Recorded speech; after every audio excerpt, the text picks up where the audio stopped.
نظر آتا ہے اور مر جاؤ تو گنبد والا نظر آتا ہے۔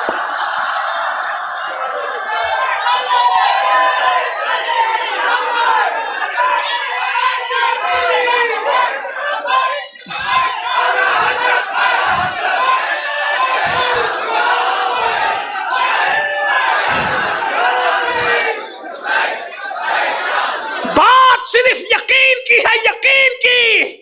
مومن وہی ہے جو اہل یقین ہے۔ جس کے پاس یقین نہیں ہے وہ مومن ہو نہیں سکتا، اس لیے کہ ایمان یقین کا نام ہے۔ یقین والے کہاں سے چلے کہاں پہنچے۔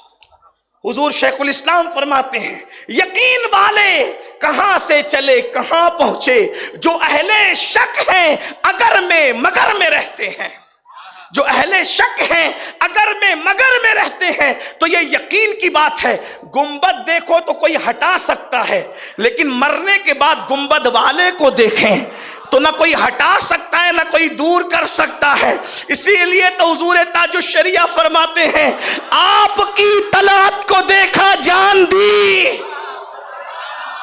مومن کی شان کیا ہے؟ موت کی شان سے ہو رہی، آپ کی طلعت کو دیکھا جان دی، اور قبر میں پہنچا تو دیکھا آپ ہیں۔ یہاں بھی آپ ہے وہاں بھی آپ ہے، اور میدان محشر میں بھی آپ ہی ہیں۔ اسی لیے پیر نصیر الدین نصیر کہتے ہیں قبر کی نیند سے اٹھنا کوئی آسان نہ تھا، ہم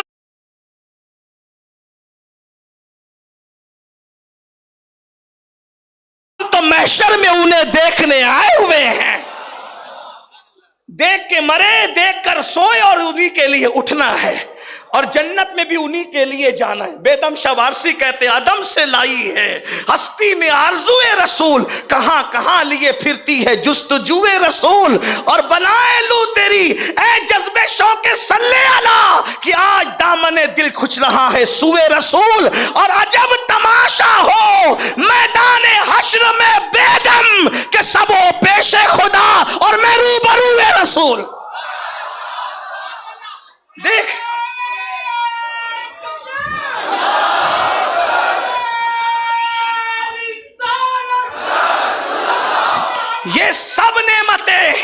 یہ سب نعمتیں صرف مومنوں کو نصیب ہے، جو مومن نہیں وہ اس کا سوچ بھی نہیں سکتا۔ ایمان کی اہمیت بتا رہا ہوں، میں بھی اپنے عنوان پر آیا نہیں، مجھے منتظمین نے عنوان تحفظ ایمان دیا۔ پہلے ایمان تو سمجھ لیں کہ ایمان کسے کہتے اور ایمان کا فائدہ کیا، اس کے بعد آگے بڑھتے۔ یہ ایمان ہے، یہ ایمان کی برکت ہے۔ پھر مومن کی قبر جو 2 گز زمین ہے وہ 2 گز زمین نہیں۔ اللہ کے رسول علیہ السلام فرماتے ہیں مومن کی قبر تا حد نگاہ کشادہ کر دی جاتی ہے، جہاں تک اس کی، ایک حدیث میں آتا ہے مشرق و مغرب تک کشادہ کر دی جاتی ہے۔ ایک حدیث پاک میں آتا ہے اللہ اکبر کہ اس کی قبر 70 گز کشادہ کر دی۔ یہ مختلف روایتیں بھی مراتب کے اعتبار سے ہیں۔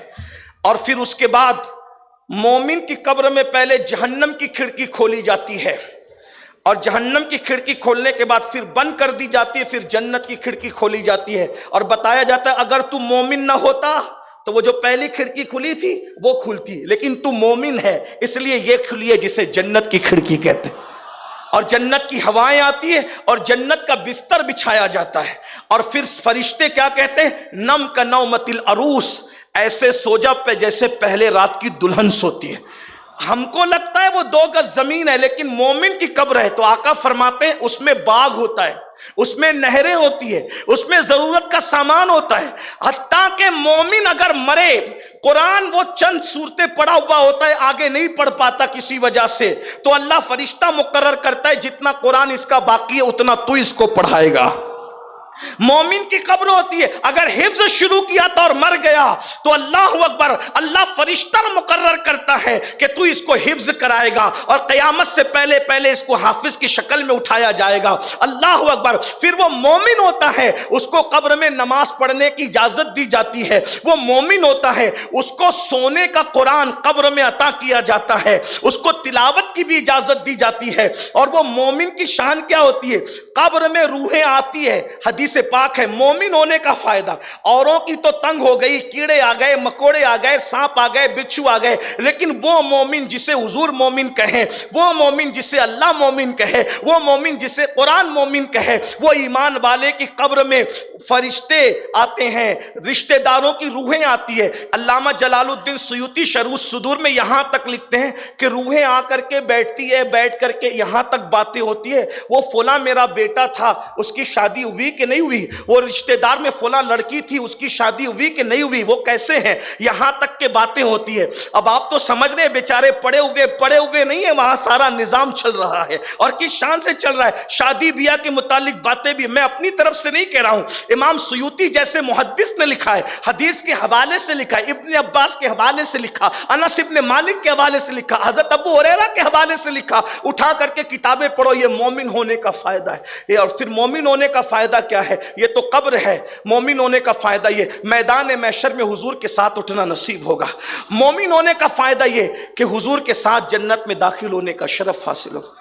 ये है, मैंने मुख्तसर ईमान का फायदा बता दिया आपको। लेकिन दुनिया जानती है शैतान हमारा दुश्मन है, जानी दुश्मन है, माली दुश्मन है, ईमानी दुश्मन है।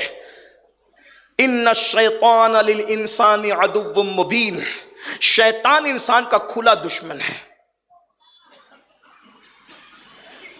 तो दुनिया ने मंसूबा बनाया कि मोमिन न रहने पाए, इनको बदलो, क्योंकि इतने फायदे मोमिन होने की वजह से मोमिन ही ना रहने पाए। अब्दुल्ला नाम तो हो, अब्दुल रहमान नाम तो हो, गुलाम मुस्तफ़ा नाम तो हो, अब्दुल नबी नाम तो हो, मगर ये मोमिन ना रहने पाए। इनको कुछ पता ही नहीं हो। ईमान के बारे में शक पैदा करो, अल्लाह के बारे में शक पैदा करो, रसूल के बारे में शक पैदा करो, कुरान के बारे में शक पैदा करो। आज बहुत सारे नौजवान जो स्कूल कॉलेज पढ़ते हैं या दुनियावी मामलात से दो चार हैं, वो कहते हैं अल्लाह है तो कहाँ है, दिखता क्यों नहीं, हर होने वाली चीज नजर आए, ये जरूरी है। बहुत खूबसूरत बात याद आई, एक दहरिये ने, दहरिये को किसको कहते हैं समझते हैं? दहरिये जो खुदा को भी नहीं मानते, जैसे आजकल बहुत से दहरिये पैदा हो रहे हैं, खुदा का इनकार करते हैं। तो एक दहरिये ने सैयदना इमाम जाफर सादिक से कहा, खुदा है तो नजर क्यों नहीं आता, और जो नजर आए मैं उसको मानता नहीं। इमाम जाफर सादिक रदी अल्लाह ताला का एक शागिर्द था जिसे दुनिया बहलुल दाना कहती है, वो दीवाना वहीं खड़ा हुआ था।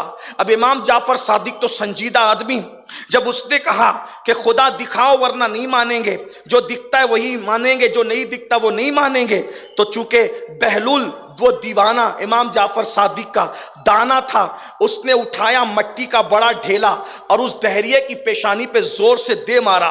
वो चिल्लाने लगा। इमाम जाफर सादिक ने कहा क्यों चिल्ला रहा है? कहा तेरे दीवाने ने मुझे मार दिया। तो कहा मारने से क्या हुआ? और कहा मारने से क्या हुआ, मेरा सर दर्द कर रहा है। इमाम जाफर सादिक ने कहा दिखता तो नहीं दर्द किधर है, दिखता तो नहीं दर्द किधर है। अभी तो तूने कहा जो दिखेगा उसी को मानेंगे, जो नहीं दिखेगा उसको नहीं मानेंगे। दर्द दिखा फिर हुक्म लगाएंगे इस दीवाने पर। वो मान गया, हाँ दर्द होता है, नजर नहीं आता, महसूस किया जाता है, नजर नहीं आता। तो कहा अरे नादान, जब दर्द होता है मगर नजर नहीं आता तो खालिके दर्द है, अगर नजर नहीं आता तो फिर इनकार की वजह क्या है? ये निजाम है।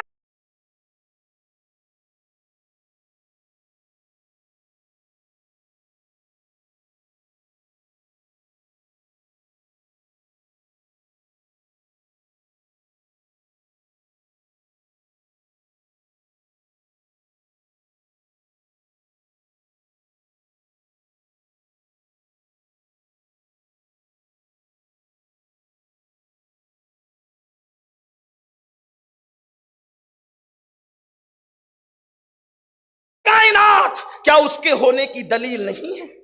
और कुरान कहता है कैफ तकफुरून बिल्लाह